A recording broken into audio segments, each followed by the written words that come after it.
안녕하십니까 여러분. 성경 기록은 무엇이라 말하느냐 채널에 오신 것을 환영합니다.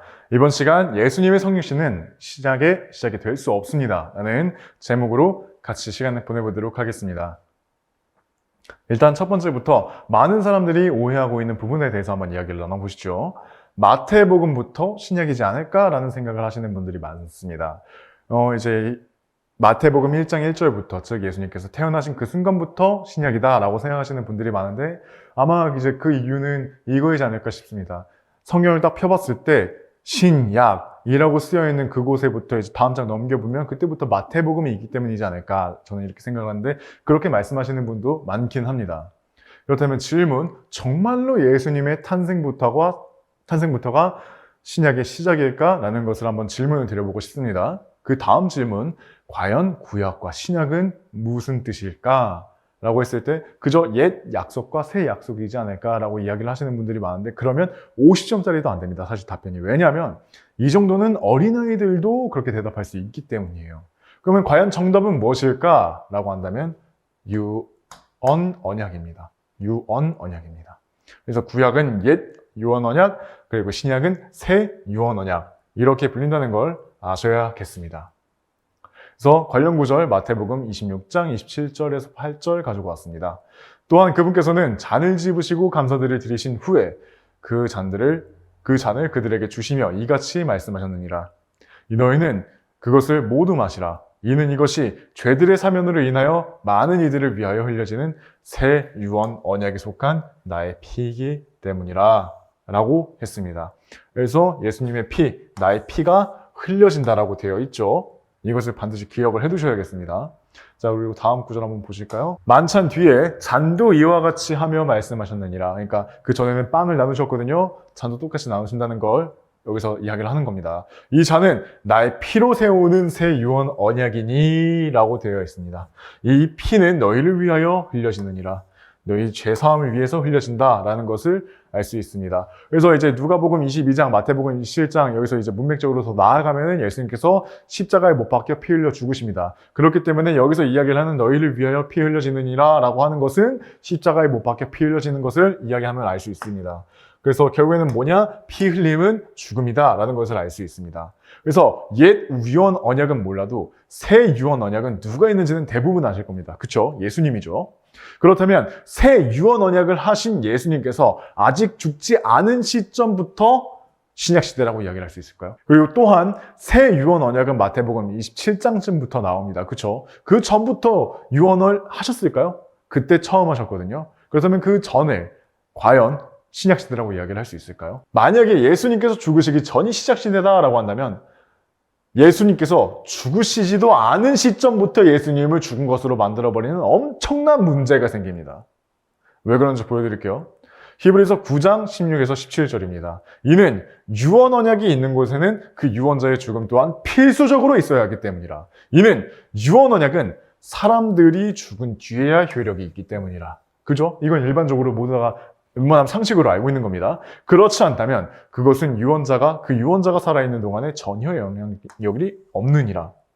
그래서 제가 아까 이제 보여드린 마태복음 27장 그리고 누가복음 22장에서 예수님께서 나의 피를 이제 예수님께서 권하시고 그게 새 유언 언약을 위한 예수님의 피라고 이야기를 하셨습니다. 그때 유언 언약을 하신 거예요. 그래서 그 유언 언약을 하셨는데 그때 당시에 예수님께서는 죽으셔야 했습니다. 그래야 그 유언 언약이 사람들에게 효력이 있는 겁니다. 그렇잖아요? 근데 아직 죽지 않은 순간부터 신약이다라고 한다면은 예수님을 아직 죽지도 않은 순간부터 죽은 사람으로 취급해버리는 겁니다. 굉장히 위험한 거죠.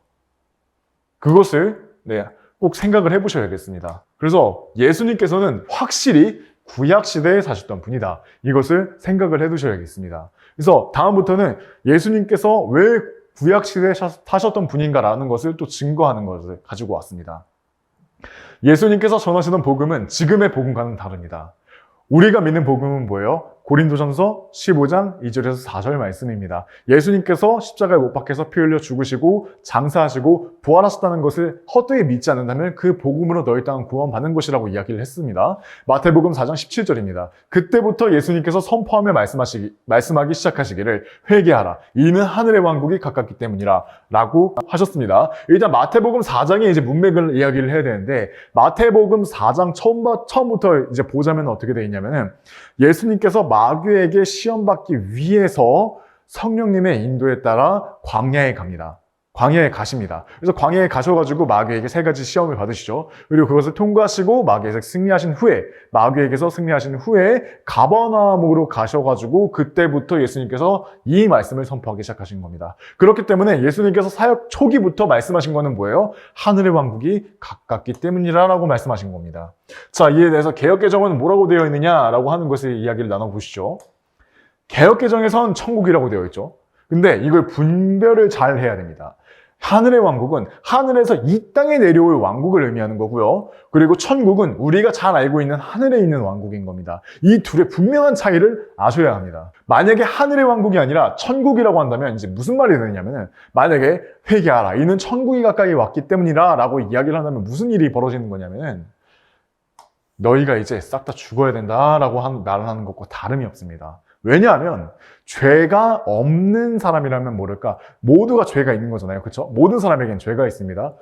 죄가 있는 사람은 하나님을 직접 볼 수가 없기 때문입니다. 그렇잖아요? 만약에 천국이 가까이 왔다라고 한다면 문자 그대로 천국이 그대로 왔다고 해봅시다. 그러면 하나님이 가까이 오신 건 사람이 없어요. 그렇다면 사람은 하나님을 보게 되겠죠? 그럼 죄 있는 사람이 하나님을 봤을 때 무슨 일이 생길까요? 출애굽기 33장을 제가 가지고 왔습니다. 출애굽기 33장 20절 말씀입니다. 이어서 그분께서 말씀하시기를 너는 나의 얼굴을 볼 수 없느니라. 이는 나를 보고도 살아남을 사람이 아무도 없기 때문이라 하셨느니라.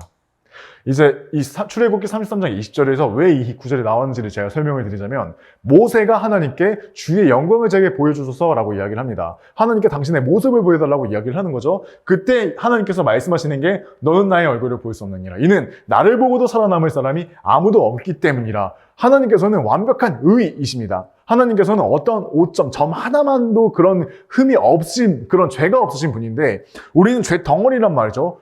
그런 사람이 하나님 앞에 설 수가 없는 겁니다. 그래서 이제 사사기도 제가 가지고 와가지고 말씀을 드릴 건데 사사기 한번 읽어보시죠.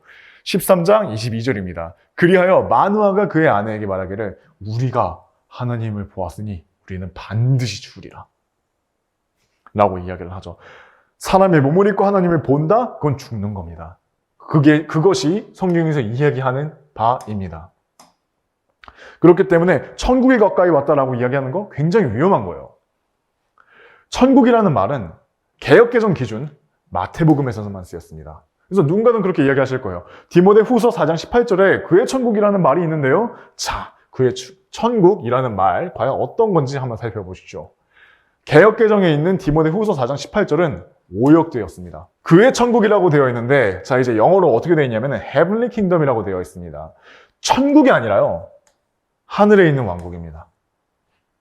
그래서 이걸 말장난으로 받아들이실 수 있는 분이 있어요. 하지만 나눠서 잘 봐야 됩니다. 하늘에 있는 왕국과 그리고 하늘에서 이 땅에 올 하늘의 왕국은 다른 말입니다. 자, 그래서 개역개정의 다른 구절에 헤블리의 다른 의미를 가지고 왔습니다. 히브리서 12장 22절 말씀입니다. 그러나 너희가 이른 곳은 시온산과 살아계신 하나님의 도성인 하늘의 예루살렘과 라고 되어 있죠. 천국이라고 되어 있지 않죠. 물론 이제 헤블리 킹덤이 아니기 때문에 그런 것은 있지만 하늘에 있는 예루살렘이라고 우리가 볼 수가 있습니다. 개역개정에서는 다른 곳에서는 이렇게 이야기를 해놓고 헤블리 킹덤은 왜 천국이라고 이야기를 하는 거죠. 그리고 또한 헤블리 킹덤도 천국이고 킹덤 오브 헤븐도 천국이라고 한다면 이건 굉장한 오역인 거예요. 그것을 딱 나누어서 봐야 됩니다. 그래서 그게 무슨 차이인가요? 라고 이야기를 하시는 분들을 위해서 제가 비교할 만한 걸 가지고 왔습니다. Kingdom of Heaven 이라는 말은 하늘의 왕국이고요. 그리고 Heavenly Kingdom 이라는 말은 하늘에 있는 왕국이다. 이걸 반드시 나눠 봐야 됩니다. 왜냐고요? 아까 말씀드렸다시피 하늘의 왕국은 하늘에서 내려올 이 땅의 왕국을 이야기를 하는 겁니다. 그쵸? 그것을 잘 나누어 봐야 되겠습니다. 그래서 만약에 마태복음 4장 17절에서 Heavenly Kingdom이라고 기록되어 있다면 이야기가 다를 수 있겠지만 마태복음 4장 17절에선 Kingdom of Heaven이라고 기록되어 있다. 이것을 알아두셔야겠습니다. 자, 이제 두 번째 본론으로 와서 예수님께서 율법을 지키라고 하셨다. 이걸 잘 보셔야 됩니다. 마태복음 19장 16절에서 아마 19절까지 제가 가져왔을 겁니다. 그리고 보라, 한 명이 그분께 나와 말씀드리기를 선한 스승이요. 이거 잘 봐야 됩니다. 이거 굉장히 중요한 표현이에요. 제가 영생을 얻으려면 저는 어떤 선한 일을 행해야 하나이까 하였더라. 자, 여기서 두 번째 중요한 표현, 선한 일을 행해야 하나이까. 선한 스승이요, 어떤 선한 일을 행해야 하나이까. 이거에 대해서 제가 나중에 말씀을 드릴 건데 이걸 기억해 두셨으면 좋겠습니다. 그래서 17절. 그러자 그분께서 그에게 말씀하시기를 네가 무슨 이유로 나를 선하다고 하느냐? 선한 이는 한 분, 즉 하나님 외에는 아무도 없느니라. 그러나 만일 네가 생명에 들어가려거든 명령들을 지키라. 명령을 지키라고 하셨죠. 결국에는 뭐예요? 행위입니다.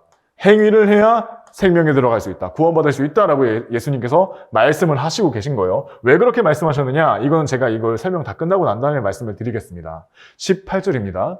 그가 그분께 말씀드리기를 어떤 것이니까 합니다. 그때부터 예수님께서 이제 율법을 말씀하시는 겁니다. 예수님께서 이같이 말씀하셨느니라. 너는 살해하지 말지니라. 너는 간음하지 말지니라. 너는 도둑질하지 말지니라. 너는 거짓 증언하지 말지니라. 19절. 너의 아버지와 너의 어머니를 공경하라. 그리고 너는 너의 이웃을 너 자신과 같이 사랑할지니라. 이 부분은 추가된 겁니다. 예수님께서 추가해서 말씀하신 겁니다. 왜냐하면 예수님께서 율법 위에 계신 분이라는 것을 알려주시기 위해서 하나의 장치로 쓰신 부분이라는 거 알아두셔야겠습니다. 자, 이제 율법에 기록된 부분을 가지고 왔습니다. 출애굽기 20장 13절에서 15절 말씀입니다. 너는 살인하지 말지니라. 너는 간음하지 말지니라. 너는 도둑질하지 말지니라. 그쵸?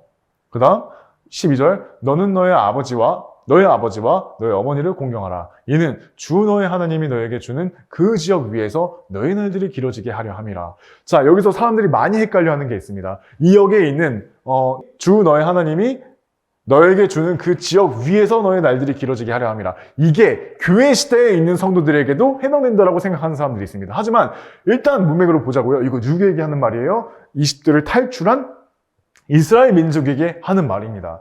우리는 그리스도인들은요, 이 땅에서 잘 먹고 잘 살게 해줄게 라는 약속을 받은 적이 없어요.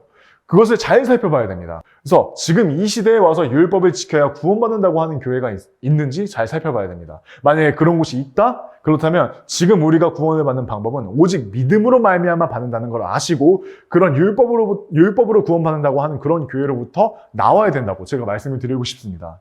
왜냐하면 갈라디아서 2장 16절 말씀이 이제 말씀을 드리는 거예요. 왜 그런지 이제 말씀을 드리는 겁니다. 사람이 율법의 행위들로 정당함을 입증받는 것이 아니라 사람이 율법의 행위들로 정당함을 입증받는 것이 아니라고 했습니다. 율법으로 구원받는 것이 아니라고 처음부터 나오는 거죠. 오직 예수 그리스도의 믿음으로 정당함을 입증받는 것을 알기 때문에 우리도 예수 그리스도를 믿어나니 우리가 율법의 행위들에 의해서가 아니라 그리스도의 믿음으로 정당함을 입증받으려 함이라. 이는 율법의 행위들로는 어떤 육체도 정당함을 입증받지 못할 것이기 때문이라. 여기가 결론입니다. 그래서 주여 주여 하는 이마다 하늘의 왕국에 가지 못한다라고 해가지고 지금까지 그걸 울고먹는 사람들이 많습니다. 그렇기 때문에 내가 행위를 잘해야지, 물론 믿음도 있어야 되지만 행위도 있어야지 이렇게 왔다 갔다 하시는 분들이 많은데 율법의 행위들로는 어떤 육체도 정당함을 입증받지 못합니다. 그러면 이렇게 이야기하실 수 있어요. 자, 이제부터 아까 제가 그 마태복음 19장 16절에 있는 선한 스승이요, 어떤 선한 행위를 행해야 하나이까? 라고 하는 것에 대한 이야기를 제가 이제 말씀을 드리는 건데 일단 예수님께서 율법을 말씀하신 이유는 뭐냐면 일단 그 청년이 선한 스승이요 라고 말하는 그 부분부터 생각을 해야 됩니다. 예수님을 주로 영접한 것이 아니라 선한 스승이라고 불렀습니다. 그 말은 지금 무슨 말이에요? 유대교의 스승으로 바라본 겁니다. 그러면서 이야기를 하는 게 그렇기 때문에 또 이 말이 나올 수 있는 거예요. 어떤 선한 행위를 행해야 하나이까? 라고 이야기를 하는 거예요. 그래서 너가 율법으로 구원을 받고 싶어? 그러면 이것을 지켜! 라고 예수님께서 율법을 말씀해 주시는 거예요. 하지만 뭐예요? 율법의 행위들로는 정당함을 입증받을 수 있는 사람이 아무도 없습니다. 이것이 다르다는 것을 아셔야 해요. 그래서 구약 시대에는 율법을 지킴으로써 이제 사람은 구원을 받습니다. 하지만 예수님께서 오신 그때부터는 살짝 달라지기 시작하는데 그때부터 전환기입니다. 그래서 예수님께서 오셔가지고 믿음으로 모든 것을 완성하시고 믿음의 창시자로서 우리에게 그 믿음을 우리에게 제시하는 거예요. 그 과도기 때에는 율법을 지키라고도 말씀을 하시는 겁니다. 왜냐하면 그때는 전환기이기 때문에 율법으로도 구원은 받을 수 있으니까. 하지만 예수님께서는 어찌됐든 간에 예수님께서는 죽으셨어야 했습니다. 그렇다면 율법으로 말미암아 구원받아 그러니까 율법으로 말미암아 용서받는 그들에게 그 용서하는 것이 정당했다라는 것을 예수님께서 모든 것을 입증하시면서 죽으셨어야 했던 겁니다. 그렇기 때문에 율법을 제시하시는 것도 그때 당시에 맞았다라는 것을 알 수가 있는 겁니다. 왜? 예수님께서 아직 의로우신 몸으로 아직 죽지 않으셨기 때문에. 그렇죠? 그래서 죽으신 이후에는 땅에 내려가서 승리를 선포하시고 그 아브라함의 품에 있는 땅에 있는 하나님의 자녀들을 데리고 올라오시는 거죠. 자, 이러하듯 신약과 구약은 다르며 예수님의 성육신은 신약의 시작점이 될 수 없다. 이게 오늘의 영상의 결론입니다. 그래서 이제 오늘은 시간 관계상 더 많은 구조를 가지고 와서 신약이 다르고 뭐가 다르고 구약이 뭐가 다르고 이런 것들을 제가 더 알려드릴 수는 없지만 다음 시간에 이제 제가 기회가 되었을 때 많은 것들을 가지고 와서 여러분들께 증거하고자 합니다. 그래서 이번 시간 함께 해주셔서 감사하고 다음 시간도 함께 했으면 좋겠습니다. 감사합니다.